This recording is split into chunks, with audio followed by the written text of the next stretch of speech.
Supreme Court Justice Gregory Lasak is running for Queens District Attorney. Lasak rose through the ranks at the District Attorney's office before being elected a Supreme Court Justice. And now he's decided to run for the District Attorney's seat to bring experience and progressive principles to the district. I was raised in Woodside, which is right next door to Astoria here. And my mother was a stay-at-home mom, and my father was a textile mechanic. And then after the factory moved down south, he became a doorman, was a member of Local 32B. And then I went to St. Sebastian School, Holy Cross High School, Queens College, and New York Law School. Went right into the district attorney's office, and I rose through the ranks, and I became a bureau chief, the bureau chief of the Homicide Bureau, which is the most serious cases. It's the biggest bureau in the office at the age of 30. And then I worked my way up through the years. A lot of my friends had, a lot of their relatives were involved in law enforcement, either police officers or court officers or correction officers. And a couple of our coaches were police officers and detectives. So they kind of had an influence as to the profession I chose, and that had a lot to do with it. Well, I spent 25 years in a DA's office, 25 years, and I was elected to the Supreme Court, and I spent 14 years in my first term, and then I got reelected to a second 14-year term, and I resigned when Judge Brown indicated to me that he was not going to seek re-election. I thought he would be there forever, and I had just got re-elected to the Supreme Court, and I was content. But when that opening was coming up, I figured that was the most important job in the county, because you are really the chief law enforcement official of the county, and the people's safety is in your hands, and there's 2.3 million people living in this county. And that office has about 320 lawyers in it, and support staff. Add on to that, there's about 600 employees in that office, and that's a big office. It's a serious office, and it affects people's lives. And I feel I'm the most qualified person to lead that office, now that Judge Brown is not going to be there anymore. Well, like I said, I worked my way up to the ranks, and I started trying murder cases in my late 20s, and every murder case that I tried, I secured a conviction on. And two of them I'll mention occurred in Rochdale Village, Jamaica, Queens.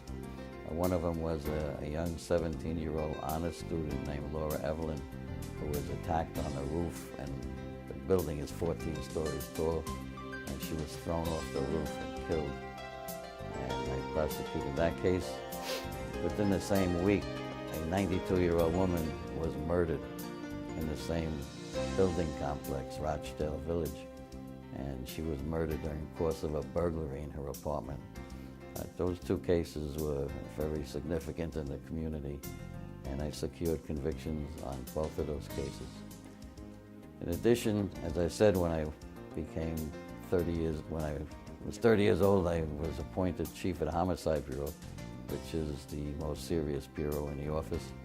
And I was responsible for every murder in this county, and that's a lot of responsibility. And during that time, I prosecuted the killers of police officer John Scarangella, a case that had been tried previously twice before with a hung jury. We tried it the third time and were able to secure a conviction. And it was assassination of a police officer, and his partner was shot 8 times, but he survived. Those accomplishments were very important. During the course of my time in the DA's office, I was responsible for the investigation of over 2,500 murder cases. And all of those cases were very serious, and the accomplishment of being in charge of those cases was very, very rewarding to me. But in the 1990s, I started getting letters from inmates in state prison, and I started getting calls from lawyers saying that they were innocent, and I was able to reinvestigate these cases, and I was able to exonerate over 20 men that had been wrongly arrested, indicted, or convicted of crimes such as murder, rape, and robbery. One of the first ones was a man named Lee Long, who was walking down the street in the next neighborhood here, Jackson Heights on 74th Street, eating an ice cream cone. And then he was in New York only to take care of his sick uncle. He was a resident of the state of Alabama, and he was walking down 74th Street, and the police felt he fit a description of someone who attacked a woman a couple of blocks away, and they brought him over to the back of the ambulance where the victim of the attack was, and she identified him. He was indicted, and he was convicted of rape, and he was sitting in jail for 6 years on an 8 1/3 to 25-year sentence. And I was able to prove that at the time the woman was attacked, he was on the J train in Brooklyn, just left his girlfriend's house on Halsey Street. When I was the executive assistant in charge of the Major Crimes Division, I was in charge of the 2 homicide bureaus, the Career Criminal Major Crimes Bureau, the Special Victims Bureau. Domestic violence cases were handled by the Special Victims Bureau. Unfortunately, the cases became too numerous. There was, a lot of these cases. So I started a new unit called the Domestic Violence Unit, and the deputy chief was the district attorney of Nassau County, my dear friend Madeline Singas, and she went on to bigger and better things. And I also, you asked me, stop this, you asked me, She's gonna edit it. before the domestic violence, you asked me something. Yes. Oh, firm but fair? Yeah. Oh, Well, oh, do it again. okay. I've always been known to be fair. When I left the DA's office, normally if you're in the DA's office for 25 years and you get elected to a Supreme Court judgeship, you're not going to go into the criminal term. They would put you in the civil term or send you to the Bronx or Brooklyn because you were a DA for so many years. But the lawyers in Queens spoke to the administrative judge at the time, Judge Fisher, and they said we'd have no problem if Greg stayed in Queens in the criminal term because he's fair. Absolutely, this is a serious job. And if you've never worked in the DA's office, or you've never been a defense attorney, or if you've never been a judge, and you've never practiced criminal law, I don't see how you can go into the DA's office and be in charge of 320 lawyers, 330 lawyers, and make life decisions. These decisions affect people's lives. Whether or not somebody should be arrested on the murder, whether or not somebody should be indicted, whether or not you should give a plea, give someone a break. These are all these decisions have to be made by a district attorney. Can't rely on his subordinates if he or she's never done that before. That's why it's not a job for a politician who is term limited out of present office. Some people are just looking for a job. I had a job. I had just gotten reelected to another 14-year term. I was all set. First of all, we live in the most diverse county in America. Queens County is the most diverse county in the United States. So I want to make sure that the office reflects that diversity, not only in the line assistant DAs, but also in the management and the upper management levels of that office, because it's important for the citizens who come from all different countries and they look different to go there and see someone that looks like them so they can be comfortable coming into the DA's office. And on minor nonviolent offenses, I'm going to decline to prosecute some of those or divert other ones to programs, because when a young person is arrested for, let's say, a bag of marijuana or some minor offense, and they get convicted, that conviction could prevent them from getting into a good school, a good union, or getting a good job. So we all made mistakes when we were young. So we should give them a second chance, or a third chance, so they don't ruin their lives by one stupid night or two stupid nights. Well, I was sitting on the Supreme Court bench for over 14 years. Every day I'd have an assistant district attorney in front of me conducting a hearing or conducting a trial.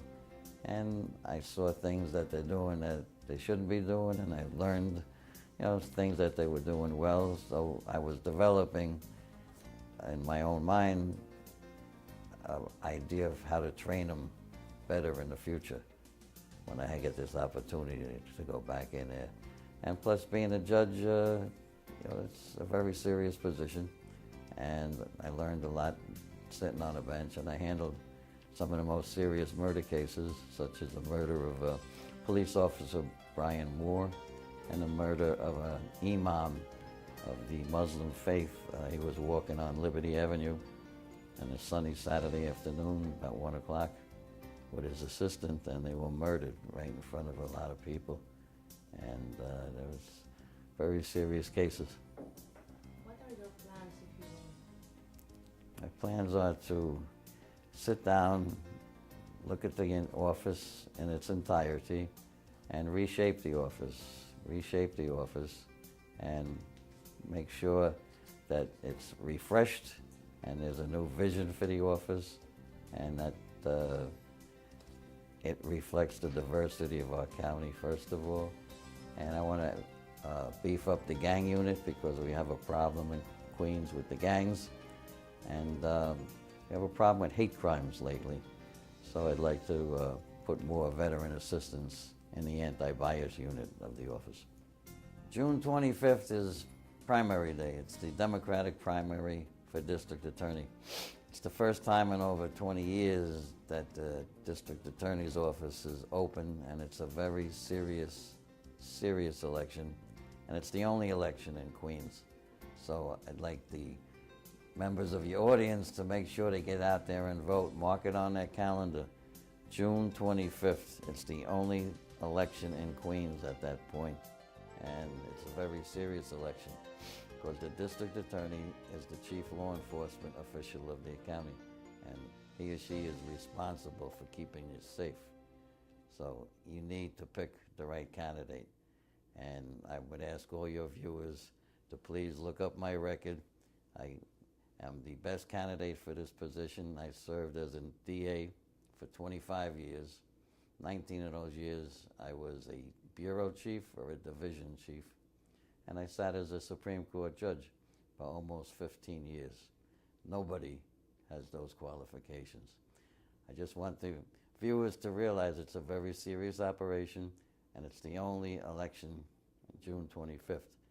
So don't forget to vote, and please consider voting for Judge Lasak.